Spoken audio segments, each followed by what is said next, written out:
Hi again, it's Margaret, and I have a delicious recipe I want to share with you today. This is actually a gift from a friend of mine who's no longer living. She owned several Mexican restaurants in my town with her son, and she made the most delicious rice. And one day she took me into her home and showed me basically how to make the rice that she was making that day. And it was so good, and I have the opportunity to share that with you today. So I'm going to be doing an oil-free version of it, and it should be just delicious. So let's get started on what you'll be needing to make this recipe great. First of all, I am going to use a high-speed blender. She had a regular blender, and she did not add celery to the recipe. So that will be what's different about mine, as well as I'm not going to use any oil or fat in this recipe.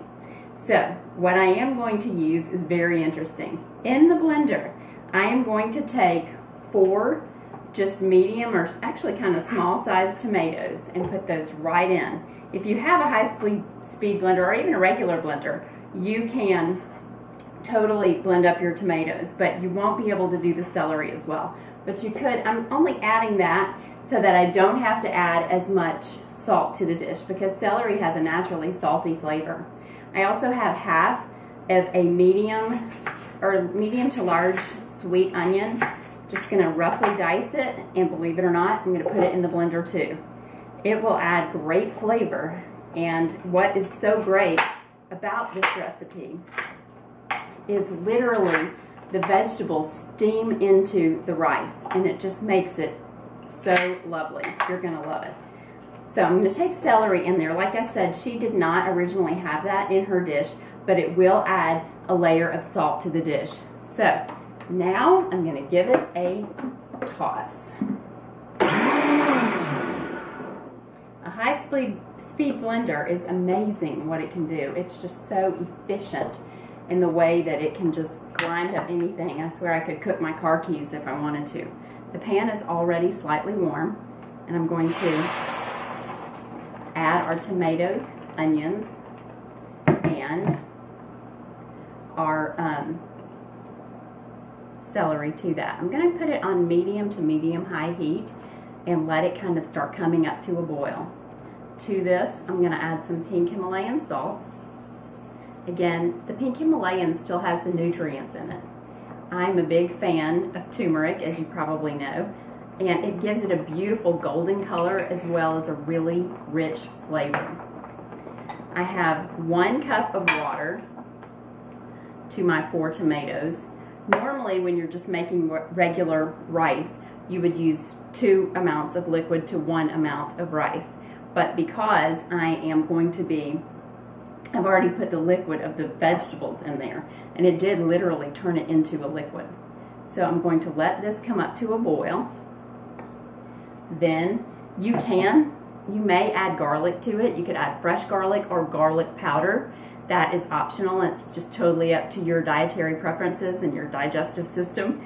And I also am going to, after it's cooked, top it with some fresh cilantro, because that just adds a whole nother layer of deliciousness, and it brightens up the rice a lot too. So again, we're just letting this come up to a boil. I'm going to give it, okay, I have some gorgeous bubbles coming up in here now. I can smell the celery and the onions and the tomatoes. Literally, you can smell them separately. I'm going to add our white rice.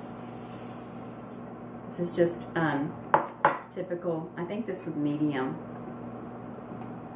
grain white rice. Again, you could use wild, or you could use black. I have some black rice, which is totally high in nutritional benefits, but because I really want the vegetables to penetrate into the rice, I chose to use white.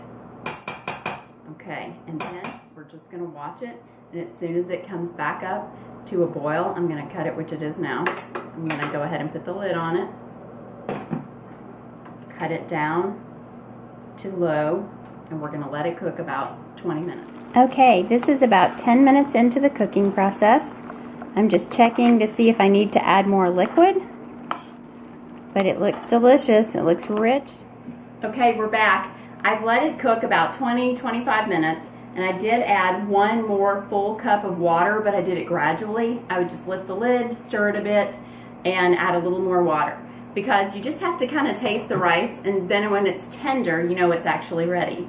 So then it's ready. I'm going to top it with some fresh cilantro, because that just adds such a brightness and deliciousness to the dish. And we're going to give it a taste. I have a bite actually cooling because I hate to burn my mouth off before I eat it, because it's going to be great. So here it goes.